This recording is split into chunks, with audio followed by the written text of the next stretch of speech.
Hürmetli vatandaş leksiyelerimizi davamlaştırımız.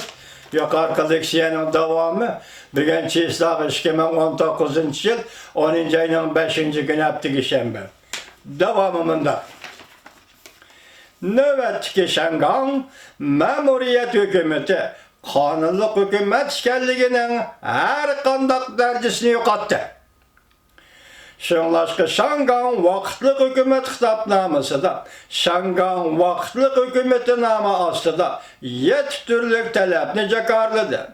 Cümleden Əsledeki alaydır aynı hükümetinin her kaysi bölümleri ve organları vakıtlık hükümetinin baş kuruşuğa tapşırıldı ve tapşırıp veriliş gerek. Şangan vakıtlık hükümeti kurulgan bir yıl içinde saylam tayyarlık kılıp 3 yıl içinde saylam ceryanına tamamlışı gerek.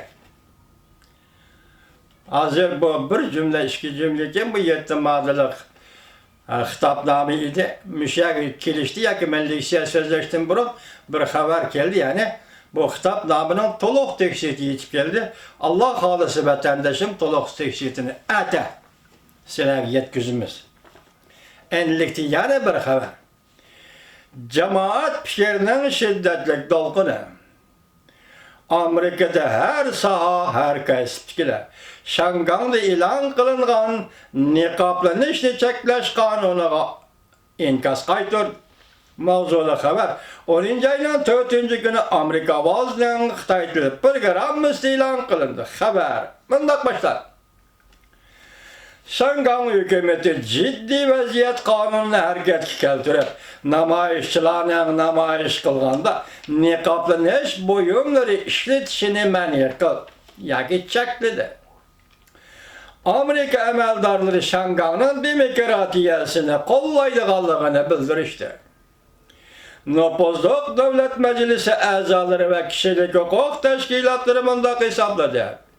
Niqablanışını çekleş negizlik meselelerini hal kılalmaydı. Amerika Koşmuş Ştatlar Devlet Meclisi Avam Palata Başlığı Nancy Pelosi hanım Twitter'de fikir kaldırıp bunda görsetti. Şangan memuriyeti ciddi vaziyet kanunundan paylanıp niqablanışını çekilip Şangan şehir ahalisinin narazılığına cevap kaytırmağalığı söz matbuat erkinliği doğrusuydu ki en süreçlerini keskinleştirip bitirdi halas. Senatör Marco Rubio Twitter'de fikir kaldırıp bunda görsetti. Şangan hükümeti özünün tallışını kayıtı oylanıp bekiş gerek. Senatör Marco Rubio yanımında görsetti. Lincin küçünü merkezleştirip Şangan meselesini hal kılıştan siyaset layihəsini izlenmel belki ciddi vaziyet kanunudan paylanıp niqablanışı çekleş kanunu ilan kıldı. Şangan hükümeti özünün tallışını kayıtı oynanıp bekişi lazım. Eğer Şangan halkara merkezlik ornunu oylaşıda allı bolsa, eğer Şangan'ın halkara merkezlik ornunu oylaşıda allı bolsa Şangan hükümeti niqablanışını çekleş kanunu ilan kılışta kayıtı oylaşıp bekiş gerek. Senatör Marco Rubio ortak reislik vazifesini ütevatkan Amerika Devlet Meclisi karmıqıdı ki Memuriyle ve Cungo Komiteti Twitter'da Şangan'da niqablanışını çekleş kanunu oturuğa çıqqanlığı doğrusudur ki axbaratka alaqadar toxtulup fikir kaldırıp mundaq dedi. Çekleş buyruğun negizlik meseleleri hal kılalmaydı. Fikirde mundaq değildi. Cungo Komitetinin reisi Şangan hükümetinin Şangan vaziyetini hal kılışının layihəsiga, izinişige ve namayışçılarının halkılık taleplerini bir taraf kılışıga davet kıldı. Değil. Aksaray'ın İqtisad İşler Məsləhətçisi Larry Kudlow geçirinler. Amerika Avaz Xitay Dil Programımızdan Aksaray'da turuşluq muxbiriga ciddi kanun meselesi. Doğrusu da mundaq dedi. Ben ciddi kanun ne? Tazı bilmeydiken ben. Mening biladiganim bir davlatda ishga xil tuzum. Bu bir kelishim. Amerika hükümetinin tashqi siyosati shundaqki, mayli prezident Trump bo'lsin, mayli davlat ishlar kotibi Mike Pompeo bo'lsin, yoki boshqa amaldorlar bo'lsin, hammasi o'xshash. Bizning siyosatimiz mundaq.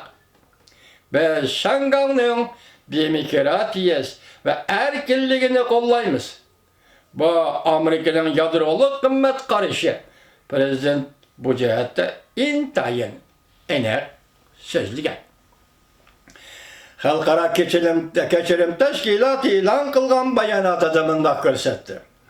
Shangang hukumati va vahimlik kayfiyati yaratib, namoyishchilar xohlagancha qo'lga olishning, nazorat qilishning, yosh oqqizadigan bomba etishning tahdidiga duchor bo'lganlikdan namoyishchilar